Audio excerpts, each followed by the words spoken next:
Thank you for tuning in to this very important conversation. My name is dr.eseosa.ighodaro, and I'm a neurologist, a neuroscientist, and a health advocate. And today we're going to be talking about structural racism and where do we go from here in light of recent postings about structural racism from JAMA. And today I have several experts who are in diversity and inclusion and also in health disparities work. And we will introduce ourselves. If Dr. Spector, please introduce yourself. Thank you. So my name is Andrew Spector. I'm an associate professor at Duke University Medical Center, where I'm a neurologist and sleep medicine specialist. I serve as the vice chair for inclusion, diversity, and empowerment within the department. And although I do have that role, I'm here representing specifically myself today and not Duke. So thank you for having me. Thank you for being here. Dr. Hepburn. Oh, hi, my name is Madihah Hepburn. I'm a neurologist.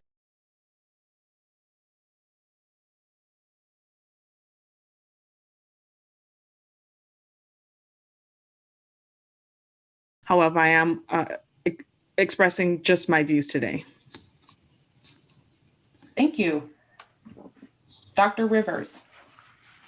Hi, my name is Rob Rivers. I'm a protein chemist, and though I work for the federal government, I'm here actually representing myself and the organization I co-founded, Umbrella Initiatives Foundation, which works in providing improved opportunities for people from all backgrounds.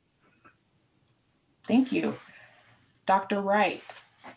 Hello, everyone. I'm Dr. Paris Wright. I am an optometrist and an assistant professor at Midwestern University, Chicago College of Optometry.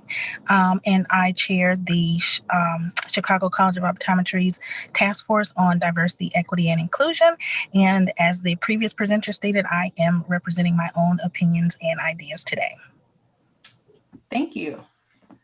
Dr. Mubarak. Hi, everyone. My name is Huiam Mubarak. I'm currently a neurology resident at the Barrow Neurologic Institute and going into Neuroimmunology fellowship soon. So I am here representing myself. Thank you. Dr. Lomis. Hello, everyone. I'm Kim Lomis. I work at the AMA. I do not work at JAMA. My role at the AMA, I'm the Vice President for Undergraduate Medical Education Innovations, which means I work with our consortium of medical school and GME programs across the country, striving to improve and innovate in med-ed. I am previously a surgeon by training and was previously an associate dean at another institution. Today, I'm going to bridge both roles. For the most part, I am expressing my own opinions, but due to my position at the AMA, I do have information. The AMA is in support of me being here today and is aware that I can share certain information with you about what has gone on so far. And so I will try to be very clear each time I make a comment, whether it is my personal opinion versus the AMA. Thank you. And thank you so much for all the panelists for taking time out of your very busy schedule to be part of this very important and needed conversation. So with that, to make sure that we're all on the same page, let's start with defining some of the terms that are used in this space, such as structural racism, health disparities, and diversity and inclusion. So let's first start with racism. Would anyone like to define that for the audience?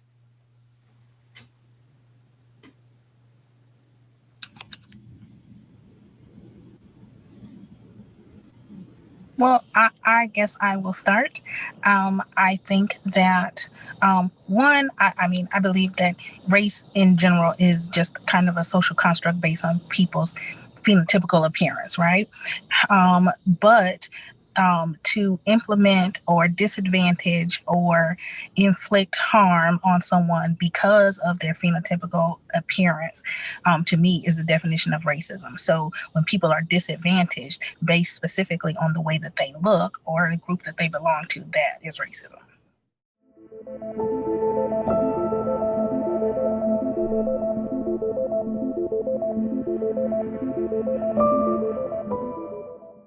Thank you. Thank you for that. And you also bring up a good point about race.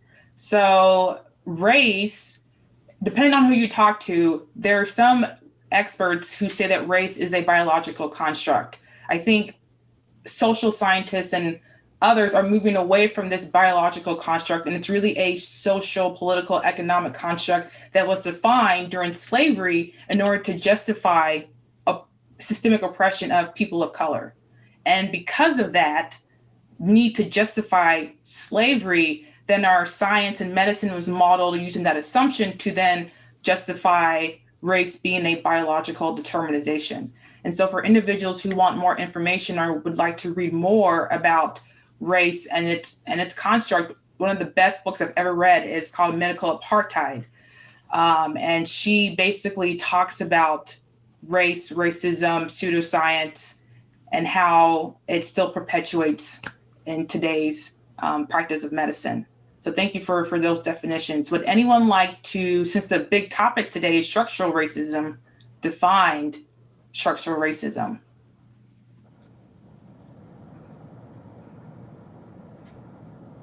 So before we go on, I just want to add to what you just said, because you mentioned how people are saying social scientists are moving away from a biological definition, but it's biological scientists too, because they've never found any evidence for a biological race. They looked, they didn't find it. It's simply not there. It doesn't exist. And so there's heredity and there's ancestry, and you can trace populations back genetically, but it doesn't relate to what we consider the races of the United States. That's just not a biologically definable group. So it's just, we've got to get away from it because it's just a patently false notion. I feel that there are still, at least when I worked in the lab and read the neuroscience and the basic science papers, that there are authors who are still describing race as a biological construct, and that's how they're setting up their experiments and methodologies. And even more so when some of the clinical scientists look at health disparities amongst African Americans and other groups, usually, the comparison group is white Americans. The justification for those health disparities most times is anchored in biology. So I see a movement, but I see it's extremely slow compared to the social scientists who are on a completely different level or different wavelength when it comes to what is race. So I hope that we as the medical community can expedite this notion of race being a social construct and not a biological construct. And it is interesting that the National Kidney Foundation did just support stopping the use of race in estimating kidney function. To your point, I think that's a significant step. That is something that we were taught in medical school as science, and that they have now said is unfounded, which is one small step forward. Mm-hmm. And then when you look at race and racism, coming from myself I'm not American. I grew up in the Bahamas and I moved to America. I actually didn't experience the construct of racism until I moved to the United States, because in my own country, as a person of color, I am not a minority. I'm from the Bahamas, we're in the Caribbean. And then when you look at how and then I moved to the middle of Missouri, and therefore I was really shocked when I realized that I was being viewed by the lens of my skin, which had never happened to me before. And it was just very much a culture shock. And then even when we fill out forms, and their forms ask you, what race are you? And they list categories. I myself cannot fit myself into any category since I'm multiracial, technically, being the daughter of an Afro-Caribbean man and the daughter of an Afro-Caribbean man and also my mother is a Malaysian woman. So, when you extrapolate to research, and you ask yourself, okay, what racial construct do you fit in for this research endpoint? I just on a personal level, I cannot fit myself into that racial construct. And historically, someone probably would have assigned one to you. Yes. It's even worse, right? They would just look at you and say, oh, well, we're going to categorize you as this race and put you in the study, and then try to make a genetic conclusion out of that, which is, absurd. Correct. But I do think we're getting a lot better about that, and a lot of journals are now publishing guidelines to try to regulate and oversee how authors submit. And so some of the cardiology journals have started publishing this. Neurology journals are developing guidelines so that when authors submit, all reviewers will have the same guidelines to review to say, okay, this is not the way we're not going to publish anything that talks about race in this manner anymore because it's incorrect. So the journals are starting to come around also. And so I think there's a lot of momentum behind this right now. That's good to know. I'm hoping that things move a lot quicker, because I remember reviewing articles so my research background is in small vessel disease and dementia. And I remember reviewing for journals, articles that would talk about the health disparities in Alzheimer's disease in African Americans compared to white Americans. And I would critique and provide references as to why the way that they use and define race was inaccurate and inappropriate, and why this paper needed to be redone. But because sometimes people who have a big name, their papers get published, even if the science is not up to par. And I was completely appalled at that. I was still in graduate school, but I remember that experience and just being completely appalled by that such work can still get published, even though it is doing an injustice to the underserved community, and that the numbers did not align well. So for example, you may have 1,000 white Americans in a study and maybe 20 or 30 Black Americans in a study. You do an analysis, you get a correlation, it's significant. You say, oh, it's because of genetics or it's because of some underlying biology. The paper gets published, and obviously there's problems with the numbers in and of itself. It's not an equal grouping, but it gets published. And there's examples of this the entire time throughout all journals. And so I hear you guys when you say, yes, we're moving in the right direction, but some of our foundations of science and the big papers that talk about health disparities and inequalities, if you go to the data, you'll see the problems. But sometimes people that have a big name or go to a big school, it gets published automatically, no question. So you were trying to define structural racism? That was a good one right there. I think you did it. Before we even define structural racism, I think what you hit on is something that's critical to this discussion, because we're all addressing it from a very medicine and scientific focus. But we need to realize that we're actually a culture in context. So this discussion happening in medicine without input from sociologists, ethnographers, and society in general is a bit of a vacuum. And I feel that's what some of the things that maybe in other aspects of society we're moving faster in addressing. It's not happening as fast in medical training, what we see in our textbooks, and how we're going about even for patient enrollment forms. So I did just want to put like an asterisk about maybe for a future dialogue, how do we bring in other aspects of society into this conversation? As we as scientists are driven towards precision medicine, if we can't even have the conversation of what are the structures that led us to be here? Right. Because we're trying to deconstruct systems that have been placed since the 1500s. If we really want to be honest, they were developed in the 1400s with the fall of Constantinople and papal bulls that allowed for a doctrine of discovery. So the historical implications of what we live now in medicine are tied to politics and theology. And I just want to put that little asterisk, like, I love to have us come back to this in a future conversation. Oh, that is a great point that you brought up, and which is why I remember going to some of my mentors about, is there like guidelines for publications when it comes to studying groups from different backgrounds and different social identities? If you're trying to discuss a health disparity, we need epidemiologists, we need sociologists, we need historians. And so one of the papers I wrote that I'm really proud of in graduate school was titled Challenges and Considerations for Studying African Americans in Dementia, because I realized that all of our databases are highly white educated individuals. Yet the statistics for Alzheimer's says Black individuals have higher rates of Alzheimer's and small vessel disease and vascular dementia, but yet we're not represented in these studies.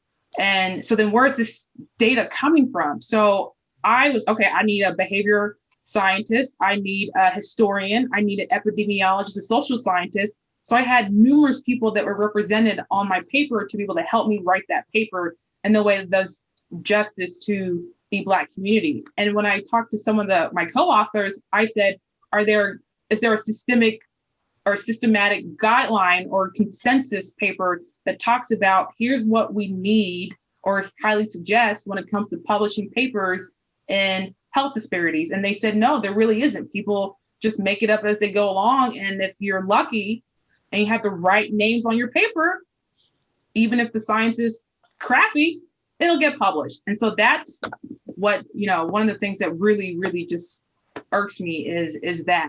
And I've been talking with several authors and trying to figure out if we can come together and create that consensus guideline about, if you're going to publish a paper in HD or DI, here's what the criteria you must meet. So, which if you go ahead. If you think about that, that's like insanity, right? Because those papers and those studies and all that science gets taught then to students who come behind you, and then that just perpetuates the ideas that are being published, right? And if they're inaccurate, well, then our students are being educated inaccurately.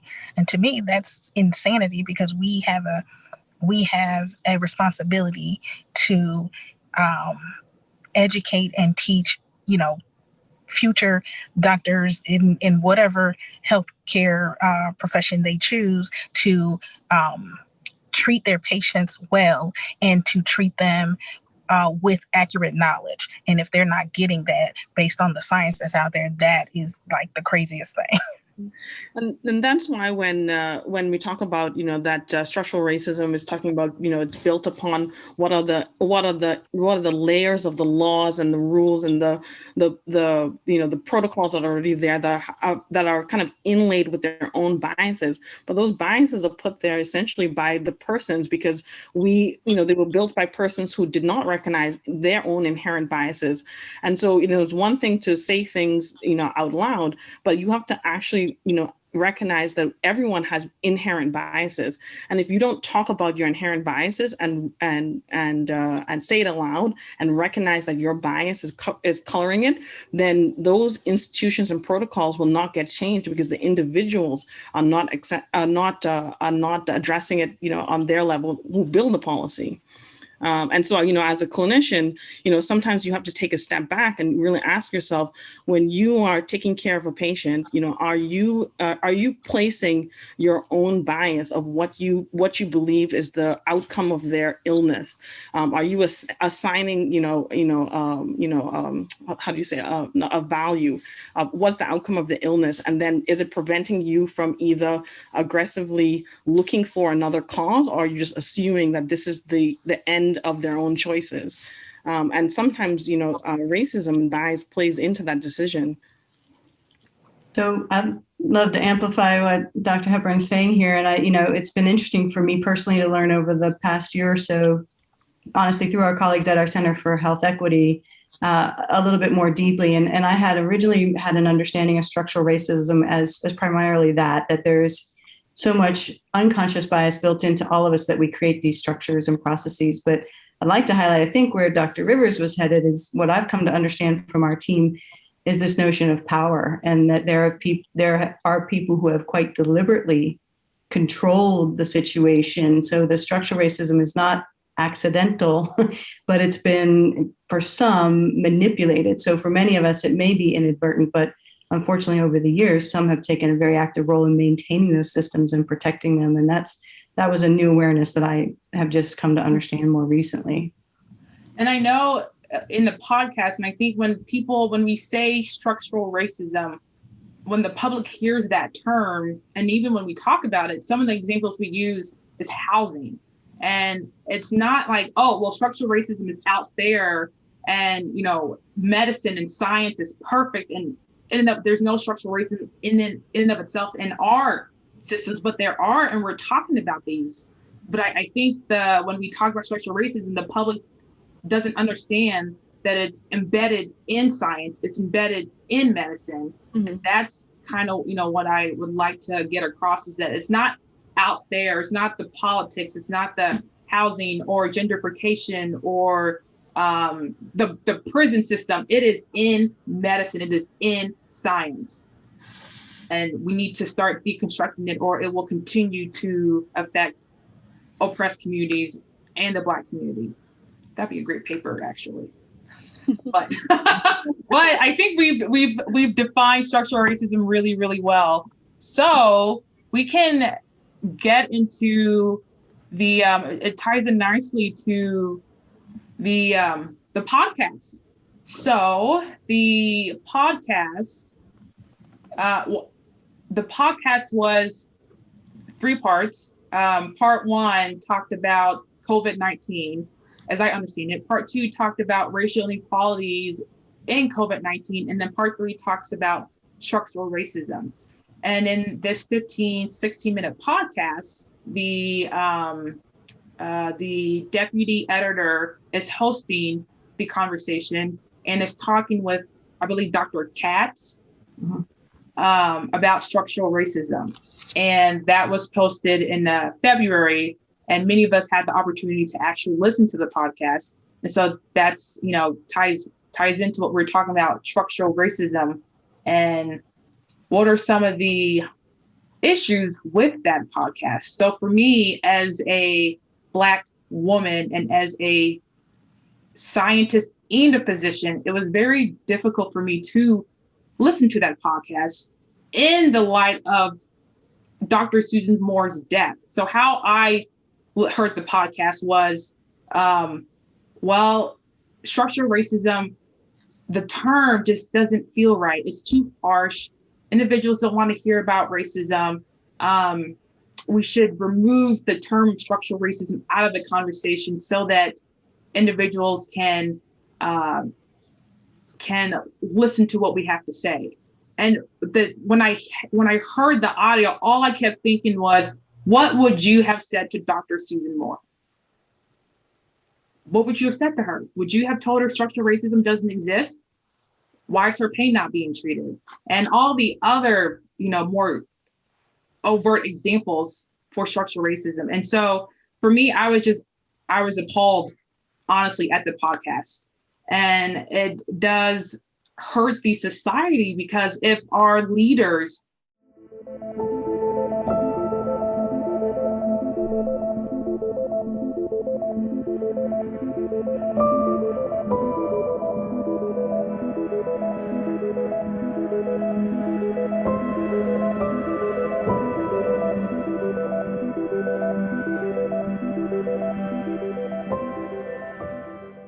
of these top journals hold some of these beliefs, then what does that mean for the patients and for the hospital system? And so that's kind of what I want to talk about today is, the podcast, some of the contents of what was said, and then how do we move forward to educate the public about the dangers of some of the beliefs that were expressed, and how to go about changing these issues so that this idea doesn't continue to get perpetuated and continue to affect Black patients. So for many of you who listened to the podcast, what were some of your initial thoughts? I think you hit on something that stood out immediately to me when he was talking about, can we take the word racism out of it and speak about it in a more comfortable, suitable way for the people that it's offending. Mm-hmm. And I think just having the privilege and being comfortable enough to even ask that question is something that needs to be recognized, because when patients similarly are in a situation where they are uncomfortable or they need more support, are we giving them the same level of respect in trying to understand what they're feeling and saying, okay, they're not comfortable. What can I do to make you more comfortable? Instead of saying, I don't want this label or this title because it doesn't work with my ideas, and feeling more defensive and kind of internalizing that, but really just trying to step outside of yourself and realize that the situation may not be about you in particular, but about the more global impact that it's having on everyone around you. I can't tell you how many times that exact thing you just said, this isn't about you. That was the thought I had the whole time, because he just kept trying to bring it back to himself. And it wasn't about him. It wasn't about his feelings, wasn't about his upbringing. It was about structural racism. So why did it keep coming back to a personal story? Mm-hmm. And I think that's part of it too, also, is that these conversations are uncomfortable. And the more comfortable we are about talking about them, that's when you really try to get to more solutions and seeing things differently. But if we say, okay, that's uncomfortable, let's bypass that and say it in a way where now I'm okay to talk about it, people don't wake up and say, okay, I'm okay with being a minority today. I can do this today. The days where it was tough throughout this really tumultuous year, minorities still had to go to work and still provide, a standard of care for their patients and give everything they have. So I think that's interesting to know as well. And I completely agree with that. I'm a Black woman in a white predominant field. I have my MD and my PhD. I go into work, I'm uncomfortable every single day. But like you said, I go into work, I do the job that I need to do. And I, take care of my patients the best way I can, even though some of them don't want me to treat them. I've had patients who are shocked when I walk into the room and say, I'm your doctor.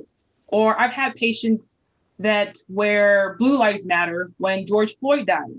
I've had patients talk to me about, I had this, there's this neuroscientist that says that being a racist is part of evolution. So I can't help myself if I'm racist. And it's not just patients, it's my colleagues, it's my supervisors. And this is, all across medicine. But there's no podcast about that. People of color, we go to work every day. I have people that talk about my hair. I've had people say, "Oh, well, your hair is crazy." Like, and this is just scratching the surface. So I agree with what you guys said about it's, if you're uncomfortable, imagine how we feel. Imagine how the people that come into these emergency rooms, the sickle cell patients who are in agonizing pain and say, no doctor is treating me because they think I'm a drug seeker or a drug dealer, or the people that come in and they have COVID and they can't get the right care that they need because maybe they don't have medical insurance because they're Black, or people that come in and they're soon to be a drug seeker, so they don't get admitted to the hospital because of their skin color. So what about us? What about us? So you're right. The question that they were asking was the wrong question. Yeah. And I think, there was a term where they said we need to move away from interrogating other persons about, what they believe. And I think that's not the right statement. We have to call out, the statements when the microaggressions occur. You have to recognize it and call it out and address it, on that basis, because otherwise it just gets washed away and we all just basically internalize it. We've spent our career, internalizing these microaggressions, starting off from, when I first started as a resident, where I thought, I had no power to lay voice to that feeling, I had an attending who asked me, a patient, I walked into the room, the patient said, "I don't want you, I want a white doctor." And my attending happened to be a white woman who then said, when we came back around, she said, "Well, just stay outside the room.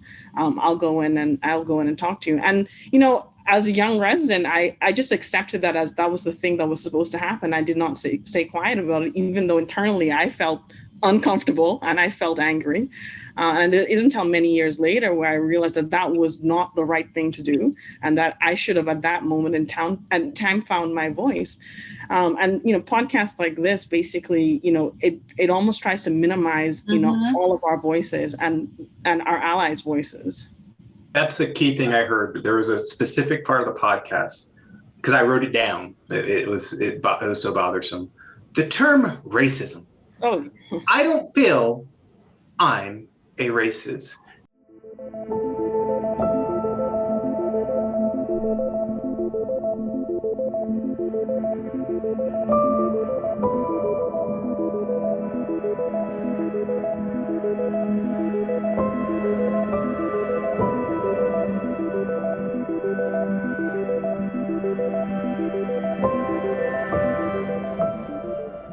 And so to really touch on what Dr. Mubarak and Dr. Spector previously said, the entire conversation was centered in oneself, or centered in I.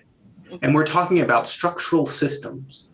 However, both the tone, the focus, and even the dialogue was focused on one's personal upbringing, one's personal experience, and one's personal thought of how they interacted with others. Essentially, if we want to do the tangential analysis of what they said, I have a lot of white friends. Therefore, ergo, this Black person cannot be racist. However, I'm going to have to put my asterisks again. We're all scientists, but what we're talking about is culture. Right. And I'm sorry, guys. I went to school with a lot of people who became doctors or MDs. We don't have the language or the empathy, oftentimes as MDs, to discuss these issues the best way. And I really think in medical training and residency, and even in continuing medical training, more than anything else, how do we better engage with our society and our patients? Because if we have attendants saying to non-white trainees, you know what, you just sit this one out on the bench because we got a racist patient, that's not how we change society. And that's not how we change culture. And so to have two individuals of the same faith, but beyond that, I don't think there was much diversity in the podcast, then address something that makes them feel uncomfortable and address it only in their discomfort. We have issues. I applaud them for bringing up the idea of structural racism. I think that's actually, if we sit back and look 15, 20 years ago, would you imagine these two individuals even talking about structural racism? I doubt it.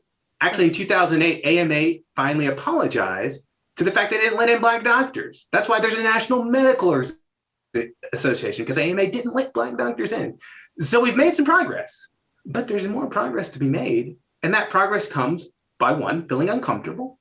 Number two, inviting people into this space to have this conversation with us, and understanding we are not the centers of this conversation, especially as doctors. The center is the patient and patient care. And if we're bringing our biases into the operating room or into the patient room, we're not giving optimal care to the people in need. I totally agree with that.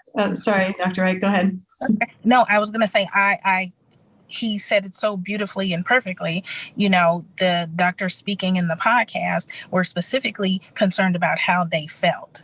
And to speak about how you feel when your training in your job is to care for other people is problematic. And to perpetuate that there is no way that structural racism exists in a system that has to treat people of all different backgrounds like that is our job is preposterous. And when you get in a situation, in the case of these people on the podcast, when you get in a situation where you're uncomfortable, you have the audacity to speak about how uncomfortable you are, and you want the language to change because you're uncomfortable, that is a problem, because your patients are walking around uncomfortable all the time. Many minorities won't seek medical care because they are uncomfortable and don't know how they will be treated.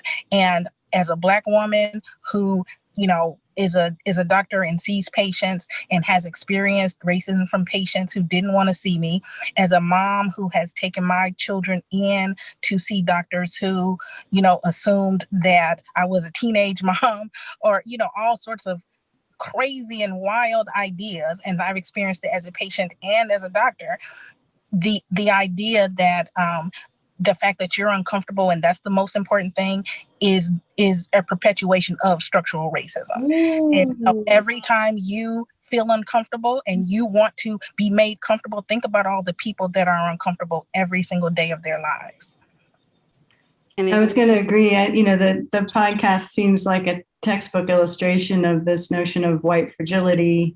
And actually, we haven't even talked about the accompanying tweet, but the tweet makes a reference to a user-friendly explanation that really gets at the structural piece of it too, right? So it's not just those two individuals, but it's the projection that maybe this lands more softly for some of you, and it could have been a teachable moment if someone with actual expertise then came into that conversation and helped them see why it's important that we do sit with the discomfort and that we experience it. You can't just wish it away. But it came from such a space of privilege and, in my opinion, a little mansplaining in there too. But basically, they're to your point, they're missing that critical aspect and almost using the structural racism as an excuse for one's personal behavior and basically abdicating their own role in the entire process. And so very disappointing in that regard. And also in their explanation, it was very happenstance, or, well, in the poor areas, there's the roads that go through. In the poor areas, there happen to be these manufacturing plates that contaminate the air.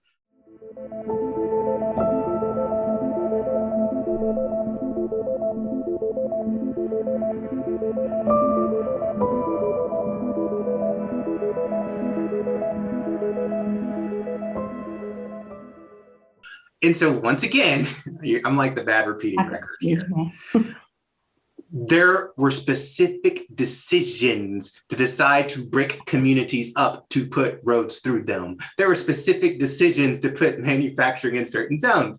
This did not happen in a vacuum. So when we have a discussion about structural racism, we can't take a happenstance view to it and just say, well, it happened, and I guess that's the way it is, and move on, because that's the same bankrupt philosophy that we're in for a lot of things in the United States, right? So when we talk about 1776 or 1619, or even when Jamestown and Plymouth, there were people here, but the narrative we use is a narrative that it was an empty land, and God chose us and we can do what we want. And we pulled ourselves by our own bootstraps. Forget the fact that we enslaved a lot of Africans to do the work. But that's our narrative. So if we now, when we're having this discussion about structural racism, if we're taking the same approach we've taken to the founding of this country, where it's a Disneyfication of the realities of history as opposed to the actual history, then we're going to be in a much worse position 20, 30 years from now than if we can honestly, with open eyes, as adults, be uncomfortable with the sins of our fathers or the wrong decisions that have been made in the past. Because that's the only way, if we really want to have a unified nation or reconciliation, is really addressing the things that are painful, addressing the things that have killed people, addressing the magnification of how people continue to be killed because we refuse to address the past. And now you're getting to the real structure of structural racism.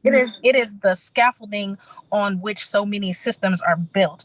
That is why it's structural. He was talking about, the breaking up of communities and roads being built through these communities, them talking about, all this industry being built near poorer neighborhoods, contaminating the air. If you go around the country, I don't know how much you guys get out without flying, but my family and I take road trips a lot. And if you get out and you drive around the country and you see low-income housing or housing projects around the country, most of them are positioned in places where they are near highways and byways, and there's a structural reason to that. The reason is that when they started building low-income housing and they were stacking people on top of each other. And oftentimes you will notice that there's fencing around it or some sort of wall around a lot of housing projects. That's to keep people in. That's not to keep people out. That's to keep people in. And but it is accessible by highways and by air in case military needs to get in case police need to get in. And there's a reason why they build it on systems like that, because the thought process behind that is that for some reason you need to keep these people away from other people. And that is part of the structure of racism. You cannot expect to contain people in some way like they need to be contained, like they should be caged, like, lab rats or something like that. But that is all part of the system upon system upon system that is built on every single thing that we do. And that permeates science and medicine and patient care and all of those things. But it didn't start there. It started with the founding of a country that people were already at, but that's not the narrative that you hear. And that's part of the reason, like as he was saying, that's why we're here today. You have to look at the history. And that's what makes this whole podcast was so disappointing. Being from JAMA, they have such a wide platform and they had such an opportunity to bring in experts, experts on, history and experts on, for experts in social sciences or, from whichever category of persons who've experienced it, who are also experts. They've had that opportunity to bring that in and had a more inclusive conversation. And it almost felt like they decided to make the podcast, sitting in their offices somewhere as a casual conversation. And it's so very kind of the example of, the ivory tower. It's like Dr. Hepburn, let's talk about racism today. Yes, Dr. Rivers, it'll be great. Let's talk about it. Yes. When is that acceptable? Right. Like if we talk about any other group in this world, and what has happened, when would that be acceptable? It would not be acceptable. No. And the only reason it's been acceptable here is because this nation chooses to make that acceptable. And all the structures that we built, that has been the acceptable rhetoric. So we need to change that rhetoric.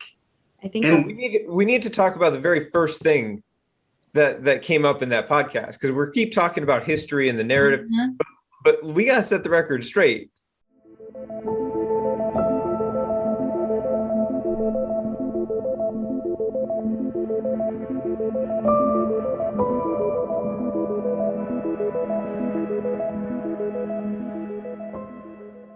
You can't ban racism. Racism wasn't outlawed in the 60s, okay?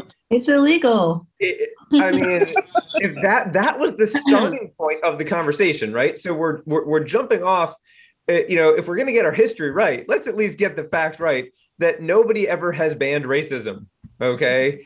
You can't, and what was banned was an attempt to ban discrimination. But since it's virtually impossible to prove, it had negligible impact in the real world, because how are you actually prove, oh, there's discrimination against one group or another? So there's little chance of actually ever bringing those suits, right? Those lawsuits. Mm-hmm. But we got to be realistic about what the Civil Rights Act actually did, and it was not to ban racism. So maybe we need to at least get the facts on that straight. Well, in the thought that because you ban something, people won't do it, because there's laws and people break laws every day. So just because you believe in your mind that even if it was banned, that doesn't stop people from doing anything. Right. All these structures we just talked about weren't disassembled, right? And all of the historical impact of things like redlining didn't just go away. All of the lack of accumulated wealth in the housing that never materialized still hasn't materialized, right? You didn't just ban it with the Civil Rights Act such that it's no longer impactful. So, I mean, this was like the first sentence in the podcast. It's hard to even begin when that's the framework you're having the conversation from. And that it goes into preparation, right? How many of us would ever walk into a patient room without being prepared? It's like me going to a patient, or me going into doing a lumbar puncture and say, well, I've never done this before, so let's figure this out together. That's unacceptable. That would never happen. And as you all said, this JAMA has an extremely high impact factor. So you cannot be unprepared. You cannot go in and say, I don't understand structural racism. That's what was said. I do not understand structural racism. Right. How do you not? What? Then go read about it before you go on the podcast and you educate the public about it. So that was very disheartening to begin with. And I think the question is the dangers of misinformation. The consequences of this podcast being put out is dangerous. Mm-hmm. When I listen to it, because I do research, so I know what they're saying. Some of what they're saying is completely false. But there's my colleagues who do not know, who do not understand. And that's part of the medical training that needs to be critiqued as well. But they will take this to be true and say, okay, well, I'm not racist, nothing for me to do. It's all, the government and policies. And, I can just keep treating patients as I've been treating them and nothing gets fixed. So the dangers and I urge the audience and the people on this panel and medical associations and journals to have a higher standard of what you put out there, because information is power. Misinformation can be deadly. And when I heard this, these are some of the reasons why people of color leave medicine. Like right now we're in COVID. As a Black woman, I'm dealing with Black Lives Matter. I'm dealing with micro and microaggressions on a day-to-day basis. I have to prove myself not only 100%, but 200%. And I'm also advocating for people of color. I'm doing all this work only for the leaders of these top journals to say, well, I don't understand it, so it must not be true. You know what it does to a person working in this field, a person of color? It's like, well, what am I doing? What's the point? What's the point? Well, I love what you said, that misinformation is deadly. Yeah. It goes back to you speaking about papers being written and information that gets disseminated. And I think that we all have a responsibility to put out the right information. But that is the best way I've ever heard it said. Misinformation is deadly. I love that. So thank you for that. Well, and that is a point where I can speak on behalf of the American Medical Association, this whole section of the conversation, because honestly, the association was taken aback by this, and we can get into separately how that happens and that disconnect. But before the explanation, first do want to center the comments in who was harmed. And I think our patients were harmed. Definitely those of you who do work in diversity were harmed. And members of our own organization were harmed because this is the fact that this happened in a context of an organization who actually is trying to do better is very telling about how strong these structures are. So Dr. Rivers has pointed out that the AMA does not have a great track record historically around diversity, inclusion, or equity. But in recent years, the House of Delegates has, in the last year, had policy statements that structural racism is a public health threat, policy statements around racial essentialism, created an entire Center for Health Equity that is not token. There's almost 20 people that have been hired in the last 2 years to work on different aspects of data analysis, research integrity, innovation integrity, all these things. And it still happened in that context. And so I think what you found, and once the leadership of the AMA became aware, the statements came out, we don't know where this came from. Now that's a problem that we could talk about. I'm sure that will come up. But it was jarring for everybody in the organization who despite its jaded past, have wanted to work within it to try to advance change and improvement, and to have something like this happen and harm all of you who are so invested and the patients who are at risk because of this. It continues to be a very difficult time for the organization, absolutely, and should be, because I can't sit here and tell you it's not who we are. That would miss the point, right? It is who we are. It may not be who we aspire to be. I think people that are here to do this work and be a part of this dialogue, it becomes very daunting and disheartening when you're looking to your leadership for support and kind of guidance and leading the way on this topic, to then have so much responsibility pushed back on you. And I don't think that it's the responsibility of people that are affected to then have to go correct and have to go educate. I think people need to take ownership of the work that they need to do. And until everyone is participating equally in that context and in finding solutions, I think we're going to always have this uphill battle where people that are affected and impacted are the ones that are doing not only their own work and their own mental health work to get through the day, but also trying to educate everyone around them. And I think some of that weight really needs to be shared and needs to be lifted. I completely agree. But if you look through history, it's always been the people who are oppressed to be the ones to help themselves get out of this oppression. It's always been a grassroots movement. You know, when Dr. Susan Moore died, I was disappointed at the medical system for not talking about her death. She died late December, and maybe for 3 days there was talk, and then that was it. After we hosted the panel discussion on her death, people emailed me and said, people in medicine emailed me and said, I never knew that happened. And she's one of us. She's a doctor. She pleaded for her life, and yet no one's talking about it. No, and people still don't know about it. And I was sick of people not talking about it. So I said, you know what? I'm gonna just do it. So I got a bunch of people together. We did it. And now more people know about it. More people are talking about it. But when I reached out to several medical associations, several institutions, I didn't get nothing. Mm-hmm. And it's, as you said, it's disheartening, it's disappointing, and it's exhausting. And how much more can we do? How much more of this can we take? How much more can we take? So I hope that people tune into this podcast or tune into this panel discussion. They listen, but then they also act. Because we've been knocking at doors, we've been yelling, kicking, screaming for as long as I can remember, but yet we're still having these same conversations that were had 20, 50, 100 years ago. This isn't new. Black bodies are dying, whether it's by the police or in the hospital system. It's not new,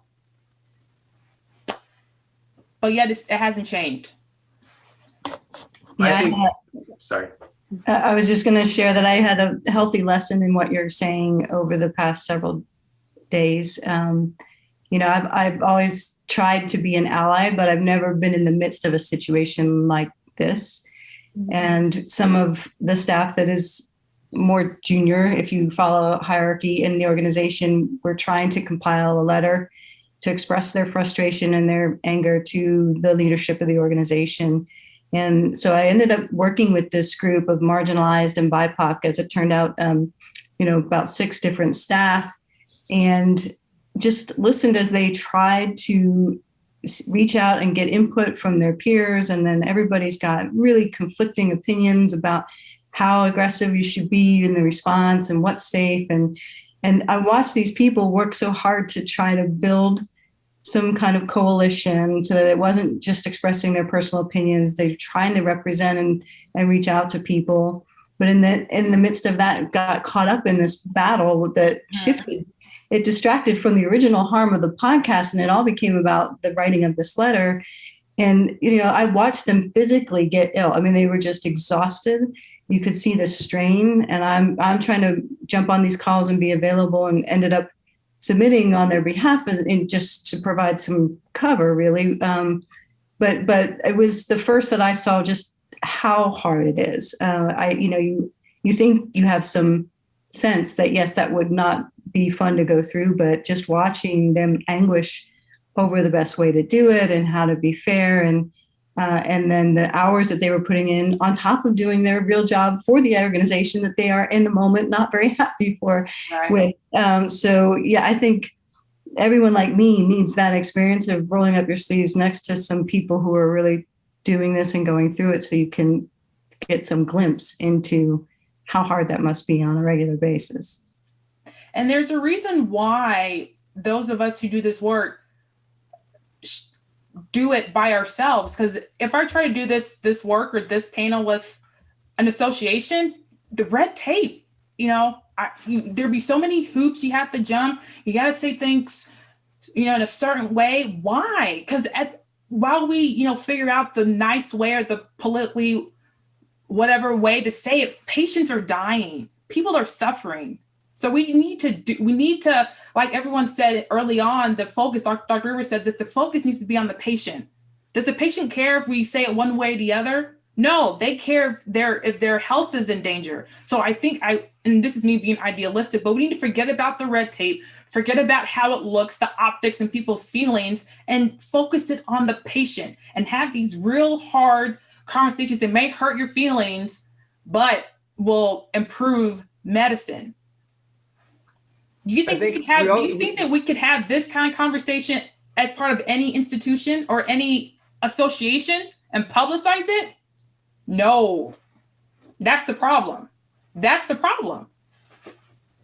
also don't want to focus just on the patients, because this is our colleagues too, right? Right. And the personal connections that people have with their own colleagues, when they see the impact on someone they know well, can actually change a mind faster than a patient, because doctors like to put up these walls, right?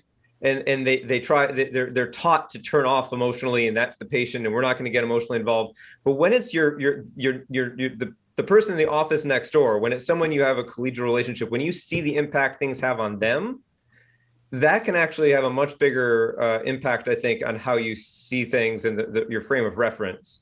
So I like to center a lot of the conversation on how this impacts other doctors, because I think that actually can move the conversation along faster. I think this is an excellent segue in our conversation into thinking about, hey, what are some solutions? What are things we can do in our own networks? What can we do? I think Dr. Lomis had pointed out what it looks like to be an active ally, and you've also pointed out what it's like. Can I even have this type of dialogue within a society or within an organization? So, like, thinking through what does reconciliation, what does healing look like? And there's a quote that when I was hearing this, like, this sounds like a Resma time. Resma Menakem, who wrote My Grandmother's Hands, and he says, in today's America, we tend to think of healing as something binary. Either we're broken or we're healed from brokenness. But that's not how healing operates, and it's almost never how human growth works. More often, healing and growth takes place on a continuum with innumerable points between utter brokenness and closer to health. And what we're seeing here with what happened in the podcast, it was broken, right? No one's doubting it. It was totally broken. But now, as we rebuild, as we heal from that, how does that work? And there's going to be some few steps forward, few steps back. And this conversation is one positive step forward to begin a real intense dialogue, as opposed to maybe oftentimes we responsively, reflexively have an apology. And I think the apologies are important, but they're a first step in a journey. So how do we think how are we each working, thinking, moving forward? How do we work through this, like to do actions and solutions? One suggestion I have is to make these conversations public. We need to have a level of accountability and transparency. So in talking with some of my colleagues, I'm happy to hear that they're having these conversations, but I'm not aware of them. Why can't I hear what's going on? And in order to align different initiatives and different ideas and solutions, we need to start having these conversations publicly. And to me, publicly, I'll leave it at that. I would say also forget the red tape and have these, just real conversations, but I'm sure hospital administrators would say differently, but that's okay.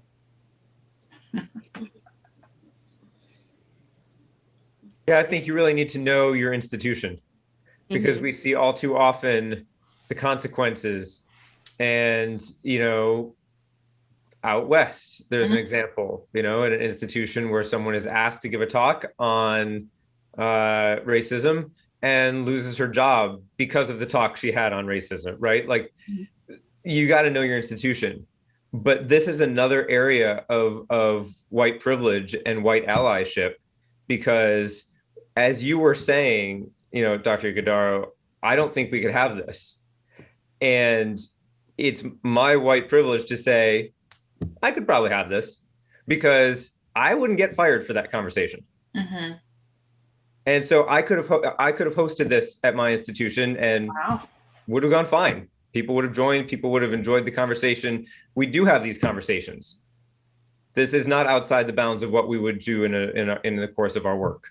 So I think a lot of it depends on the privilege of some people who get to say things, whereas you might get punished for saying the exact same thing. Right. And as people like me are organizing these kind of conversations, these kind of initiatives, these kind of discussions, we're always thinking in the back of our mind, will I get fired tomorrow?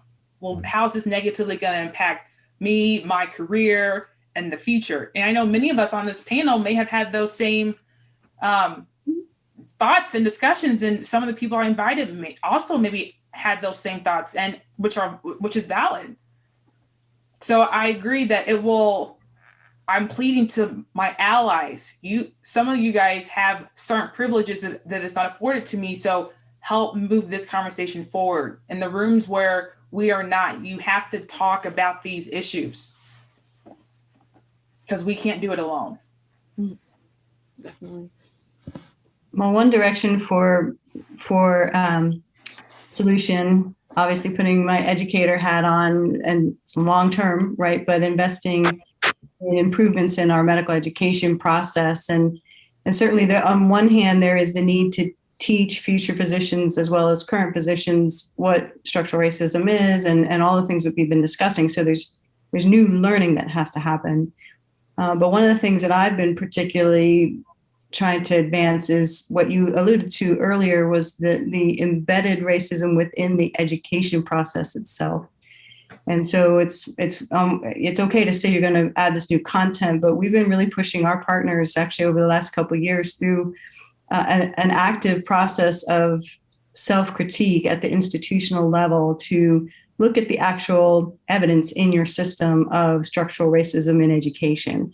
And a lot of schools initially were tempted to blame that on the clinical learning environment. And so you had to push even more. So we have now schools that are really looking at the distribution of honors grades, the distribution of AOA awards or other things, GME programs looking at the same thing, the distribution of resident awards, the language within clinical evaluations and how disparate that is across different populations. So really driving the education system to even confront the structural racism embedded within it.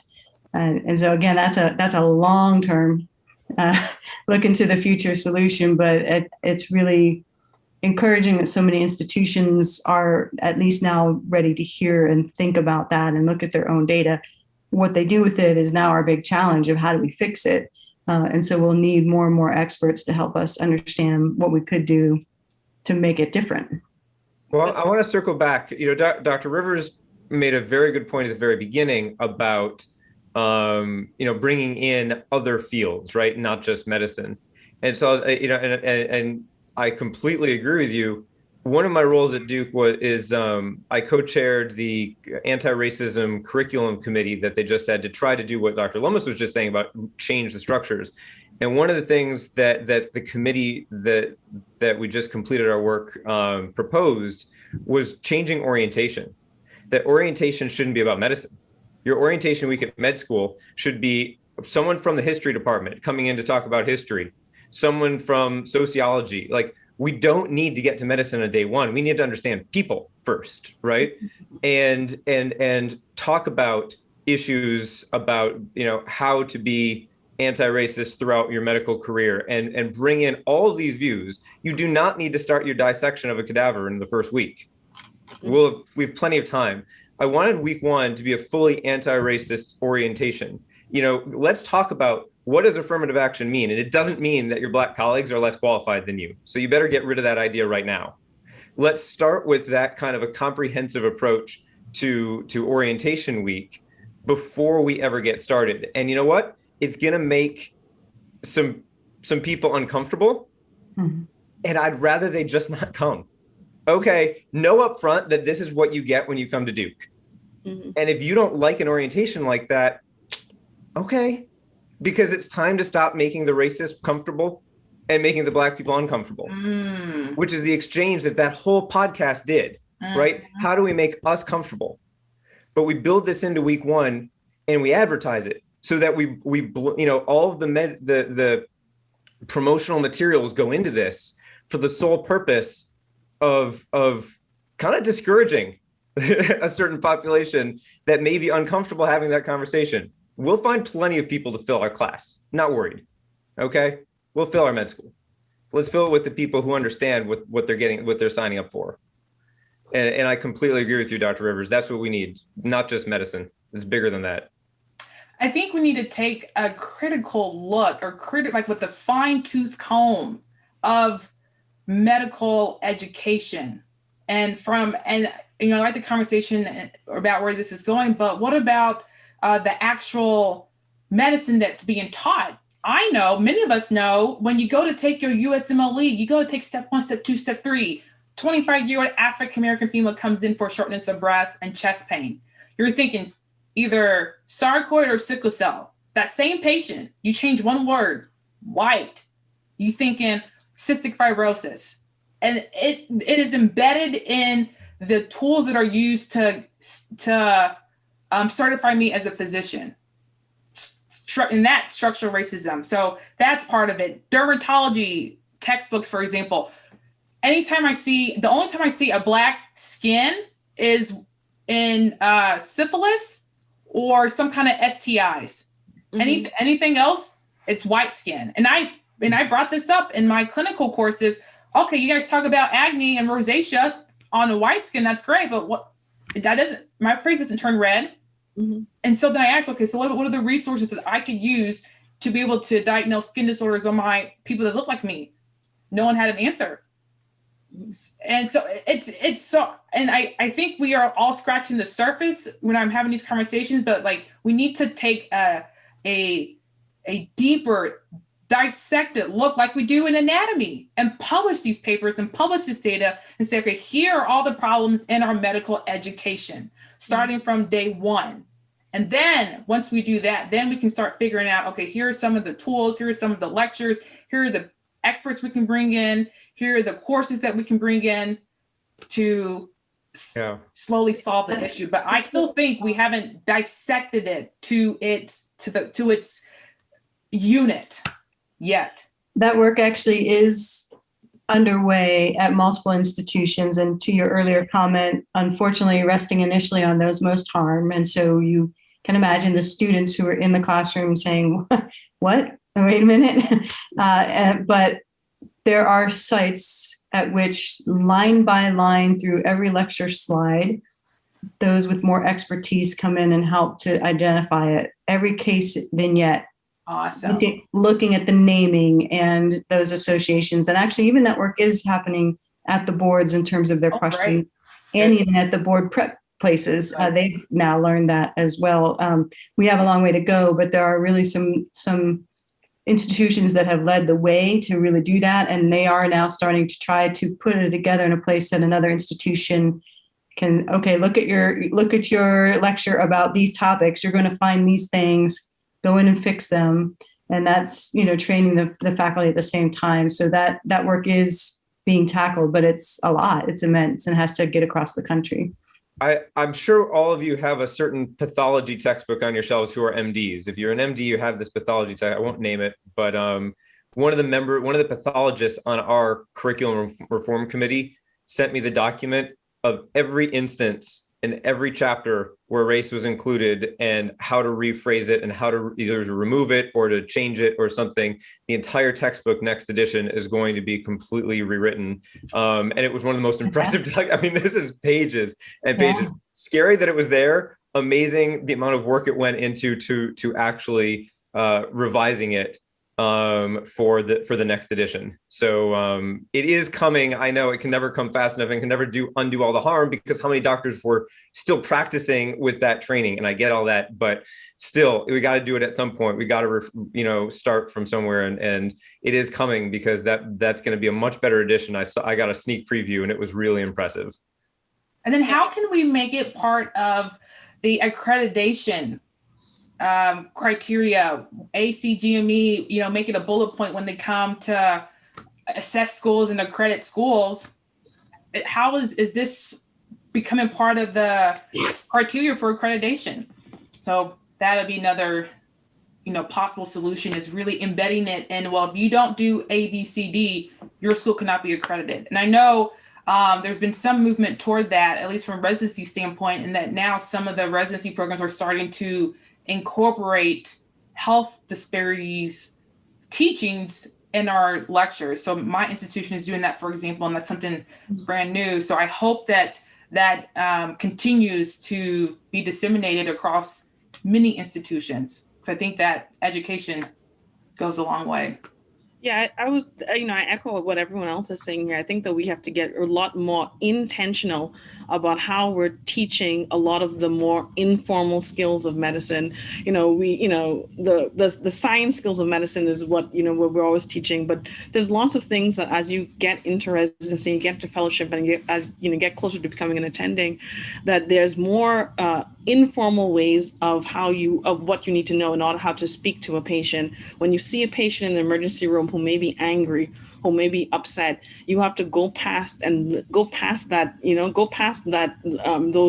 feeling of uncomfortableness of talking to someone who's angry, and find out, why are you angry? Are you angry because you've been trying to get help for your diabetes? You've been trying to get help for, this ulcer that you have, that you've not been able to get any help at all. And now you're just at the end of the road, and everyone is just basically, treat you and street you. Which is what often happens. And those informal skills we need in some way or fashion become more intentional in teaching, whether it's through, at the medical school level for orientation, in the residency level, fellowship level, in simulations, by bringing in experts into the simulation space, so that we can be able to, to talk about those things that make us uncomfortable. Well, and even though I have my passion for education, I don't want us to, there's a common pitfall of putting everything on the students who come behind us and not correcting ourselves. And so I think we can also speak to what solutions need to happen for those who are practicing now, in positions of power now, and definitely not limited to that. I'll toss that out there as a sign of hope, but there's still a lot we need to do, not just wait for the next generation to be better than us. It's interesting because the podcast had a really interesting premise, and it was structural racism for the skeptic. Yep. Yeah. Right?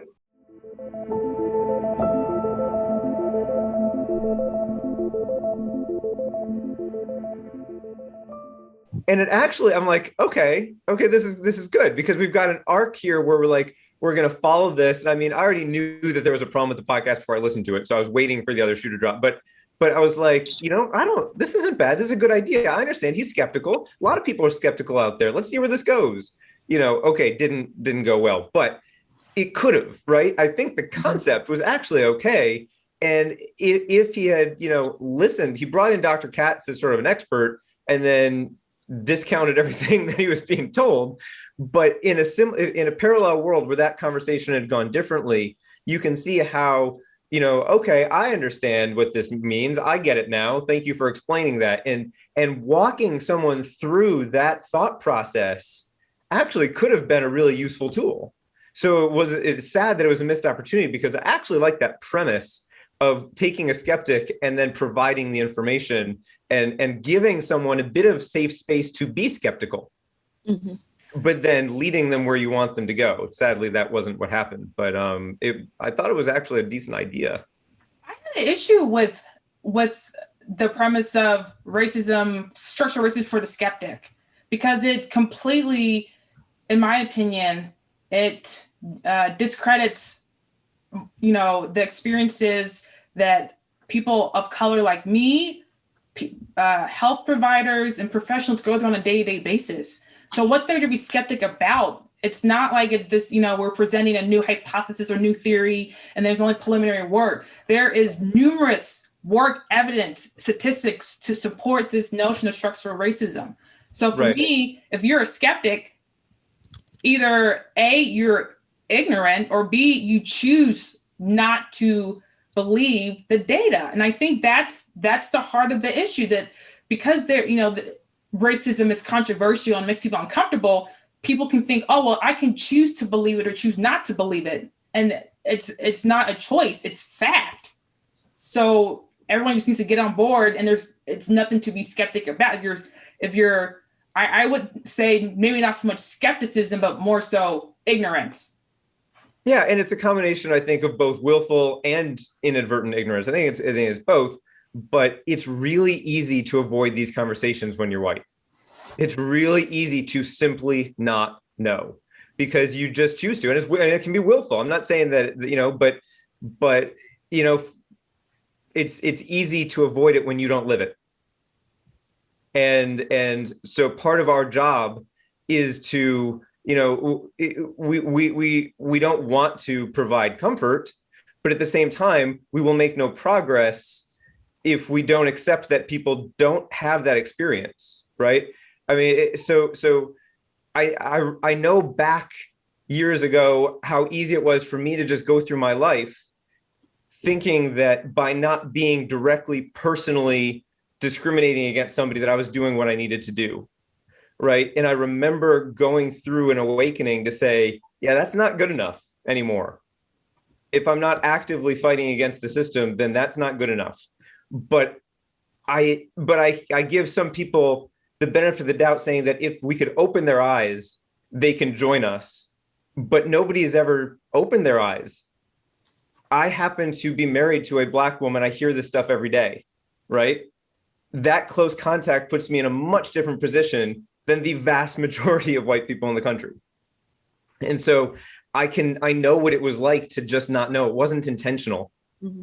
I wasn't trying to be bad about it, and I thought I was in a good place, just like he did, just like Dr. Lomis, he thought that. But we need to, at some point, say, okay, we've got to come back and bring people along, call them in, right? Call people in, say, and I don't want to blame them for the ignorance because it's just so easy. And it's not an excuse. It just is. I went through years of that, and I want to be able to help other people go through an awakening, right? I mean, there's a term that we call it woke for a reason, because you have to wake up to see it. Once you see it, you never unsee it, right? If you can get into it and trigger that one exposure to somebody and see how it affects somebody you care about. But if you don't have those people you care about, if you don't have any friends who are, there are a lot of people who don't. The country is so segregated. It's so segregated. You can go through your life and not have the experience of seeing what racism is doing to people, to the Black community. You can do that. It's not that hard to do. And so we have to. No, Go ahead, sorry. I completely get what you're saying. Like, I completely understand. I guess my question is that, you have a unique experience, right? Because your spouse is a minority, and that gives you a unique perspective. And yes, as you said, it's not enough to not be a racist. You also have to be anti-racist, right?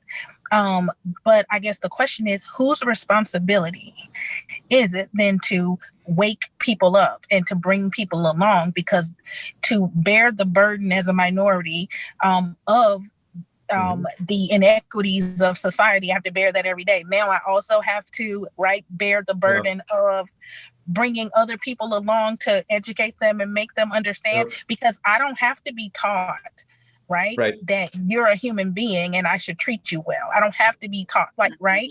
And so minorities don't get the luxury oftentimes of not treating people well, right?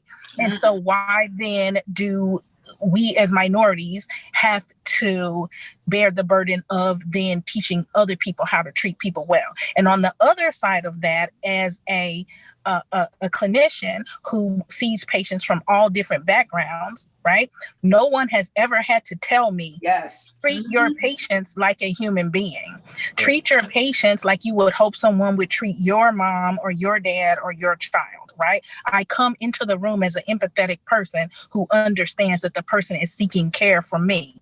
So they are here in a vulnerable position. And so I cannot take advantage of those vulnerabilities. Right. So what you're saying is the true failure of the journal with this podcast. A journal should create informed discourse. And, to your point, Dr. Spector, you could imagine a world in which that same conversation is there, but it's bracketed by an actual expert. And this is where the problem lies, particularly with this, is that there was no real expertise. This was a couple of people expressing opinion.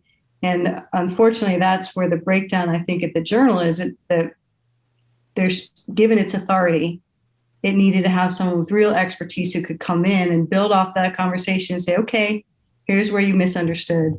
And this is what is really meant by this concept. And so that is a huge error that has caused significant harm. And I also wish that given the dynamic or how complicated this topic is and the room for hurt feelings or insensitivity, I would have loved for people from different social identities to have listened to that podcast before it came to public, not just an expert, but you're talking about the Black community, about oppressed individuals, then have some individuals of color listen to it who are part of your staff, compensate them, and then they can give you the feedback that we're talking now to avoid, these kind of issues. Because for me, I still say that the premise in of itself is insensitive and dismissive to Black people like me. And I think part of having those conversations and creating those spaces where we want and invite this dialogue, we have to be able to actually listen and take in the perspective and not just hear it and then dismiss it and then rewrite the narrative again, exactly the way that the narrative was already being perpetuated. Because like we said before, information is so easily accessible now. That misinformation, like you said before, is deadly. And if we're not actually listening to these experts and we show that it's okay to dismiss an expert's opinion, then who am I as the patient, as the mother, as the daughter, or somebody trying to advocate? When do I feel like my opinion or my perspective is actually going to be respected by the person that's taking care of me? Just going back, Dr. Spector, to what you said about creating that orientation, that's something I would have loved to see happen as one of the, really few of the 360 students in my medical school class or somewhere around there. Hearing after the first block examinations from a white student that the grades are lower because they let too many minorities in this year, that has an impact. impact. And immediately you start to feel this imposter syndrome, whether you did well or not, because you know that your colleagues, the people that you are going to be working with and supposed to have this indescribable bond and understanding with, who are supposed to lift you up, are already looking at you as a burden, as somebody that is not going to contribute anything or not going to have an impact on them. So to feel like I'm supposed to be learning from not only my patients in these textbooks, but from my colleagues, and having them not feel that, I could enrich their life in the same way, that's troubling. And that's something that we all had to work through together in that small minority. But then you're looking at it as, okay, we're this number in this huge sea. And that's really kind of that overlying sense of, do I belong? What am I doing here? And no matter how hard you work to get there, you still will feel that when you hear statements being made so casually about it without a second thought. So, that orientation, I think, is a fantastic idea, because it'll open up the eyes of those people that, everyone in this room matters. Right. I mean, that's the whole point. And to Dr. Wright, your point is exactly why I do this, because the reason I'm involved is because I have to take the burden off my Black and other minoritized population colleagues who are not responsible for this, right? It's why I do this. It's why I'm here. That's my whole mission, is to take that burden. I'll do the educating. I'll have that conversation. Just like I told Dr. Ighodaro already, I'm not going to get fired when I say this stuff. So let me take that. I mean, that's my agenda. That's my agenda, is to try to convince other white people that they can be doing this work too, that this is not the job of whatever Black person you happen to have in your department. You do not have to stick them with the diversity work. Like that's the whole idea of calling other people in to do this, because how could you possibly, I mean, you can't fix the system yourself, and it's not your burden to fix it. So Yeah. that's what got me motivated to do this. I totally agree. And I came back into the conversation a little late, so I'm sure there was plenty that I missed, but I think it's not unreasonable to say, hey, as a minority, you bring a perspective that is valued, and doing the DI work, because I do it at my university, and I'm glad to do the work, but it is not solely my responsibility. Are you right? And so that's what you're saying. We got to make sure you're compensated. So, I'm working on that. Because, I agree with you. If they give you time and a budget, all right. I mean, you need money, you need time, and then I don't have a problem with it. But make it for free. Now, then we got a problem. Well, thank goodness there is a lot of support. Okay. I probably could be compensated a little more. And can you get promoted? And can you get promoted for it? Because that's the other thing, right? So I can. So I don't feel as badly if you can get if the work matters enough that they're giving you time and you can get promoted, then more power to you. But it can't be a burden, right? You can't be doing this as an additional burden. Absolutely. And it's work that needs to be done. So I get what you're saying for sure. And one topic that I wanted to also make sure we address, and to respect people's time as we get to a close, is how do journals prevent this kind of misinformation from happening again? What are structures that can be set in place to make sure that this cannot happen again? It can't. So what are we going to do to make sure that it doesn't? Would you like me to share what JAMA is doing specifically? And you can find this information online. They've made a public statement and will continue to update. But there is a journal oversight committee. And the notion of having this external body is for this idea of editorial independence. And so there is the need to protect the content from undue financial influence from the primary organization.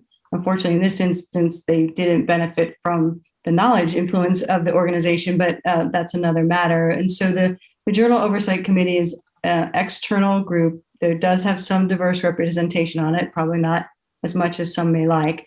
But that group will be launching an official investigation into both the podcast and the tweet.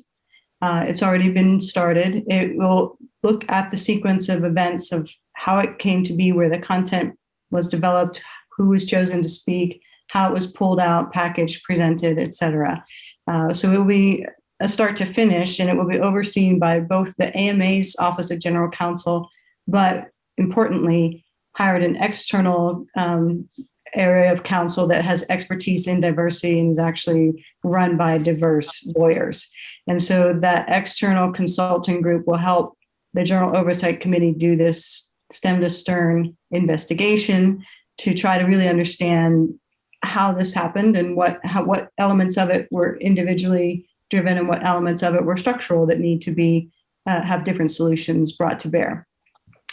Another piece is that the journal is creating a new editorial position specifically for someone who will bring that diversity expertise to the review of all pieces, not just editorial opinion pieces, but to your point earlier, the basic science pieces as well, and really look more closely at the content that is undergoing review. And so I think those are a couple examples of things we can do. Organizationally, there's yet another level of trying to understand the harm on the staff who had to participate in this in some way, as well as just the staff who are devoted to the diversity work.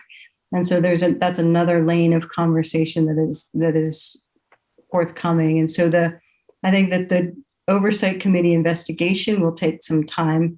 They're going to do interviews with a lot of different people who are involved, but they do intend to be as transparent with those findings as possible so that other organizations can learn from this mistake as we learn as well. So thank you. Thank you so much for sharing that vital information. One question I have is, will that information be, as much as possible, be available for the public to be able to read or view, or will it be published in their journal, or how will it be disseminated for sake of transparency? I think at this stage it's hard to know since it's just launched. Mm-hmm. The organization has made a pledge to be as transparent as possible. That doesn't answer your question satisfactorily, but I'm sure there will be some form of summary results made known to the public. Obviously, down at the level of individual employees, there would probably be some need for some protections of various kinds for folks who, may be involved and didn't really have much authority in the situation. But in terms of the big lessons learned, I think there's an intention to be as transparent as possible. And I had another question about, so there's a new position that's being created. Is this person going to be is this position a senior editor, or are they, like in the hierarchy of, you have your editor in chief, then the deputy editors, what level is this diversity and inclusion editor? They're starting with an associate editor role. And then I think partially the investigation and the Journal Oversight Committee may make recommendations of additional hires, but that decision is already made. And then once the investigation is completed, the Oversight Committee will be making additional recommendations about things that might need to occur. Thank you. Since four of us are neurologists, we'd be remiss if we didn't mention, when the Green Journal went through this a few years ago, when they published an editorial piece, and it relied heavily on a lot of racial stereotypes. And even though, even if we give the author the benefit of the doubt, it should never have gotten published. I mean, it never should have made it through. And so this neurology went through a similar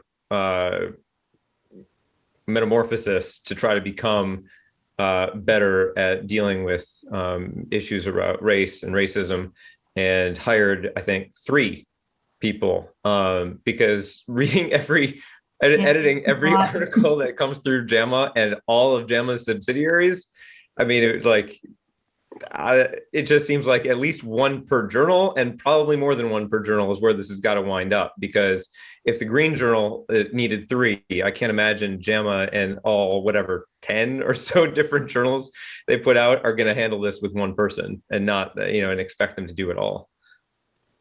Well, the entire team needs training as well, right? And many of the members both from a staff standpoint and from a reviewer standpoint, have had varying degrees of training. But that's another piece, is to look at the entire editorial process and everyone involved, and what do they need so that everyone's contributing and it doesn't fall just on that one person, but that person has the accountability to ensure that the processes are in place. And one of the purposes of having this panel discussion is this is not unique to JAMA. As many of us mentioned, this has happened in previous journals, and I hope that journals, listen, journal editors, senior editors and chiefs, listen to these listen to these videos and listen to our panel discussions and create structures to where this doesn't happen again. So that's preferably proactively. Right. Proactively. Yes. Proactively. Yes. And compensate, because I've been asked to be a reviewer for several journals. And then when I email them and say, okay, is there going to be a stipend? They say no. I'm like, well, then why am I going to sit and take 5 hours to edit your journal only for you to go ahead and publish it? And then I'm working 80 hours as a resident, as a researcher, I'm a health advocate. Why would I do that?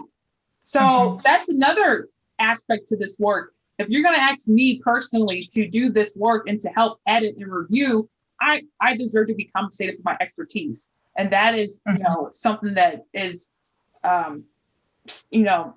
most journals don't provide stipends, but I think they should, because then you'll get quality experts. Science will be better, research will be better, and then overall it will be better for our patients.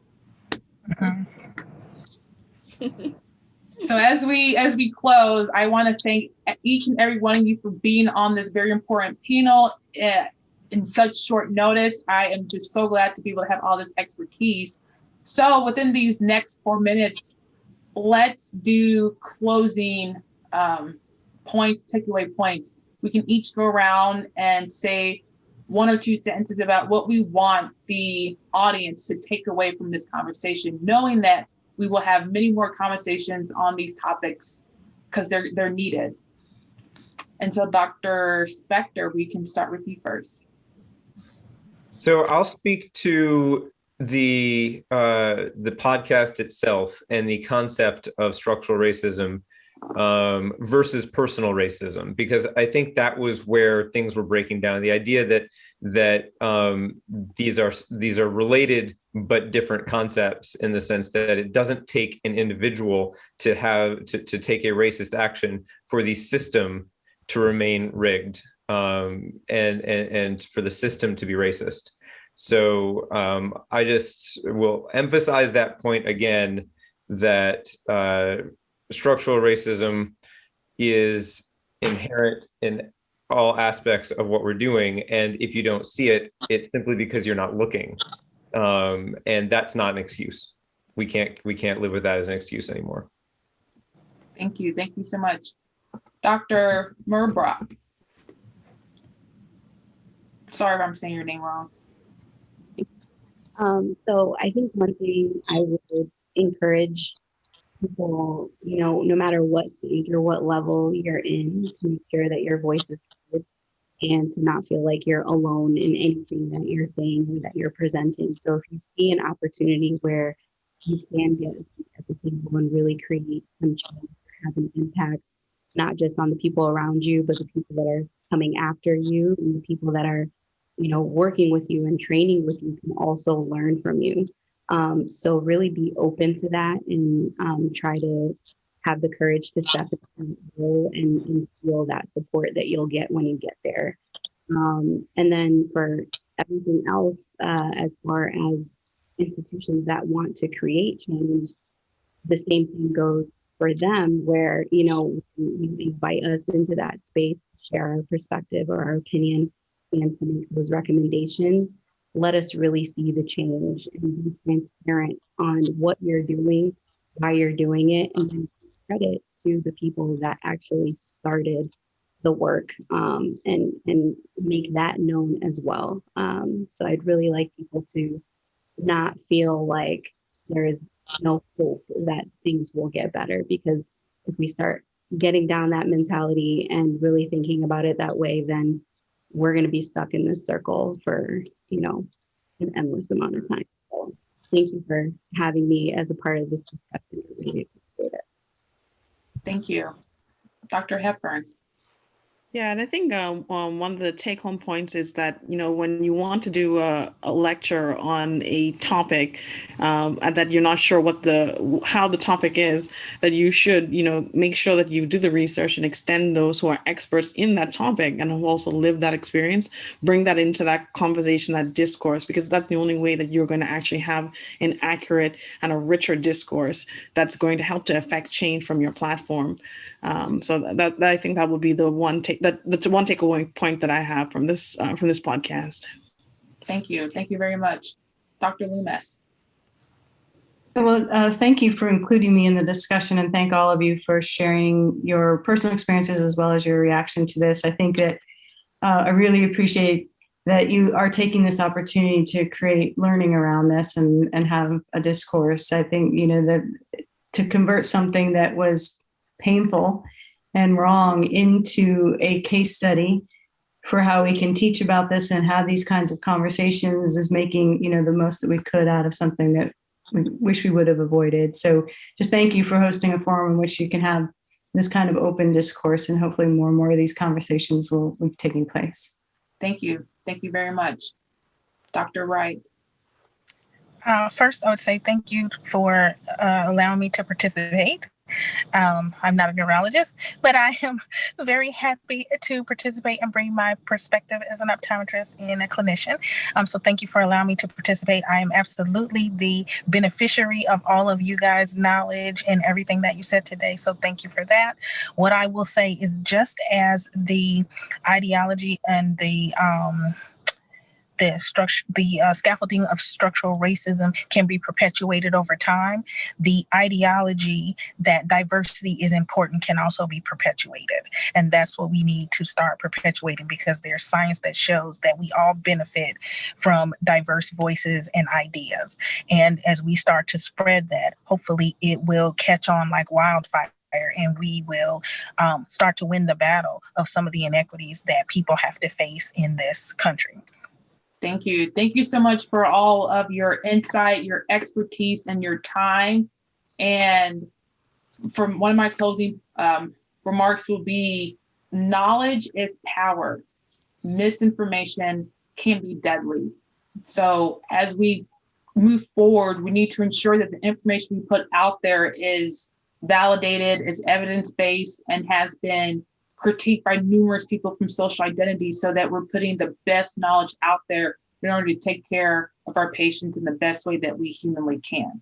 So with that, I thank all of my panelists.